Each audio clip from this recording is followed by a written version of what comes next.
Good morning and welcome back to your weekend unboxing here on Gaming with ADHD, where today we're going to take a look at Smirk and Dagger's 2021 board game, The Night Cage, a cooperative board game where you and four other players are trapped in a labyrinth, but your candle is burning out. Are you all going to be able to find your keys in time and escape the labyrinth? So, this is a new game for me where my wife actually saw a quick review video on Instagram and she wanted it. So when my wife, who is not the big nerd that I am, would like a game, we go pick it up. So I don't know much more about the game than what I saw on the video. This is not going to be a review. This is just an unboxing to take a look at the components and give you my first impression. But before we do that, do make sure you're subscribed to the channel. I try to put out a few videos each week talking about different games, whether it's board games, role-playing games, miniatures, or anything in between. And I'd love for you to come along and see what we have to share. So with that out of the way, let's go ahead and open up the Night Cage. All right, so first off, this box alone is a little creepy. Obviously, it's supposed to be kind of a horror-themed game. You're trapped in a labyrinth with monsters, and you're trying to escape. So, you know, the box is absolutely conveying that theme very well. On the back of the box, we do see all of our components. We've got a little tile sorter, discards.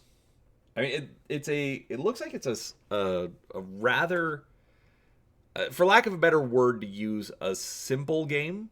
But there's a lot of good that you can find in some very simple games where they're not trying to put a lot of just crazy mechanics on you and just let you, enjoy the experience.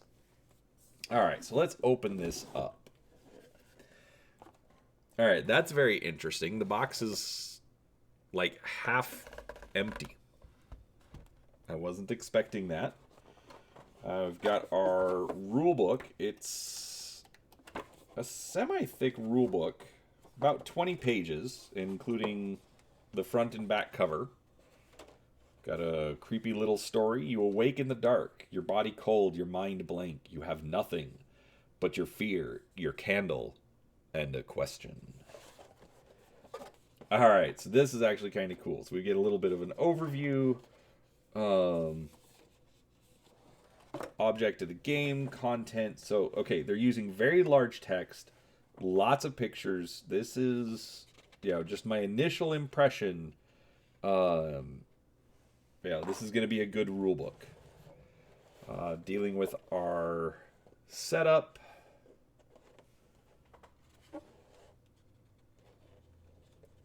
How to play the game. Overall, this looks like it could be a lot of fun. So, the thing that I think is interesting, again, this isn't trying to get into a review, but the review that I saw, as you're exploring this labyrinth, it then is also disappearing behind you, and then it can change as you progress. So that's interesting. All right, we've got an empty baggie here. More empty baggies. All right, we've got our different pawns. So these are fine. I have a feeling that they're going to be falling over a lot. They are flat, so they'll stand up, but they're also very thin. So that's a little disappointing. I do like how they have different sizes. Again, part of the game is that your candle is running out. So even though these are just designating the different players, I like that they kind of implied that the candle is burning down with that. I would have liked to see some thicker tokens on that. But, at worst, you lay them down and you can still use it. It's not a problem. I would have just rather them standing up. All right, so we then have these 5 metal skeleton keys. There's some good heft to it. So I like these. These are produced really nice. Yeah, I like that.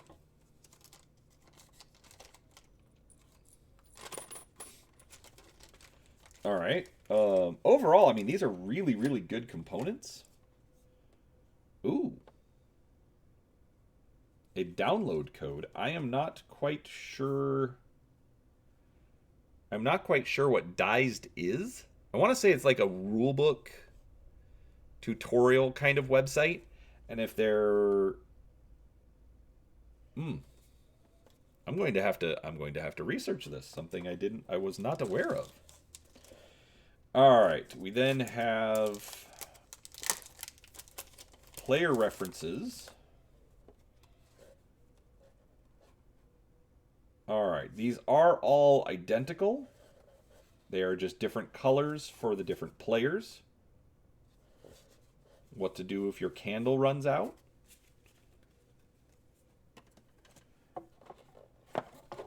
All right, we then have a board to keep track of all of the discards. One for 4 players, one with 5. Then we have the punch board. Oh, and the play board. All right, we'll look at the play board in a second. All right, so first off, this is where you're going to draw the tiles from. I remember that from the video. This is nice. It looks like a candle. Again, they're doing a fantastic job of just keeping the theme alive. This is very interesting. Oh, okay, because the candle's out. So on the outside of outside of the display, you see the lit candle, but on the inside, as you're drawing tiles, you're gonna see this candle burning down. That's actually a really, really fun addition. Seriously, when designers get in and just play into the fun, that is fantastic. All right. Obviously a bunch of tokens. This is one giant piece. I am not sure what it is, but it looks horrifying. Clearly it is a giant pit at some point.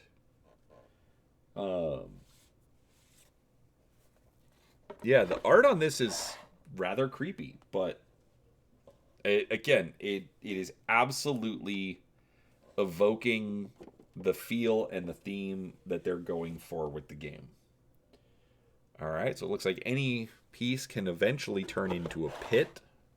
Don't want to fall in the pit.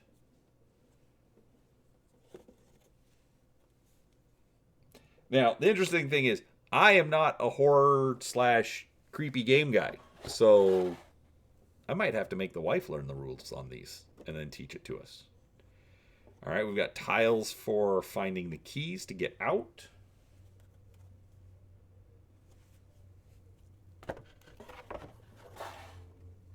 And we've got more hallways and more pits. All right, now for the game board, keep in mind this is the infamously small work table.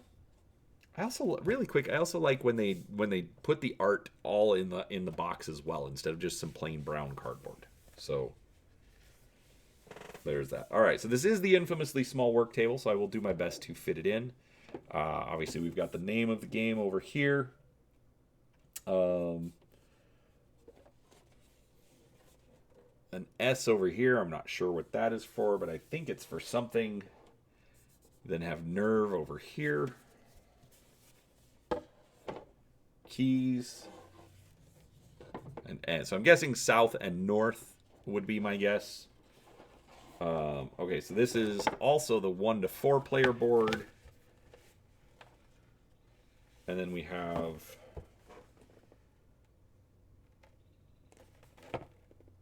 okay, so we then have a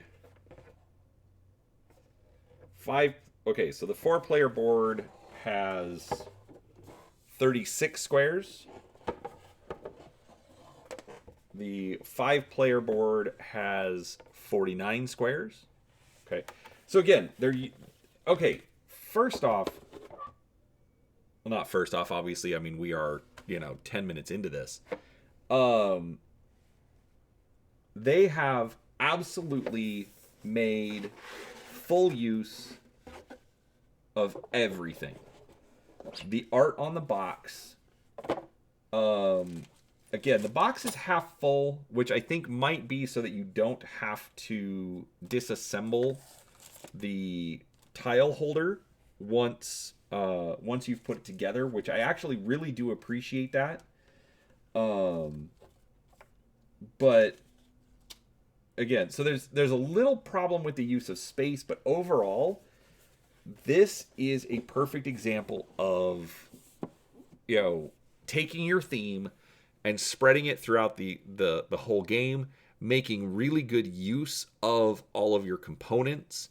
The fact that the board is double-sided, obviously it's to differentiate between the two players, but again, they're making use of all of the space. Especially for a game like this, playing, they could have just said, okay, eliminate one row and run one column if you're playing with less than 5 players. But then it kind of defeats the theme. Sometimes you can get confused and end up using that outer space. So I like what they did. They're using the components to keep you focused on the game and the theme itself. I like that. This is going to be very, very interesting. Again, it's not necessarily my theme, but I have a feeling we'll be able to get some of the kids and definitely the wife to play this. So, anyways, what do you think? Have you played this before? Am I going to be in over my head as somebody who doesn't like the scary type of stories? Let me know down in the comments. I'd love to hear from you. But with that said, do make sure to like the video if you enjoyed it, subscribe to the channel, and come back for more tabletop gaming content. Thanks so much, and we'll talk to you next time.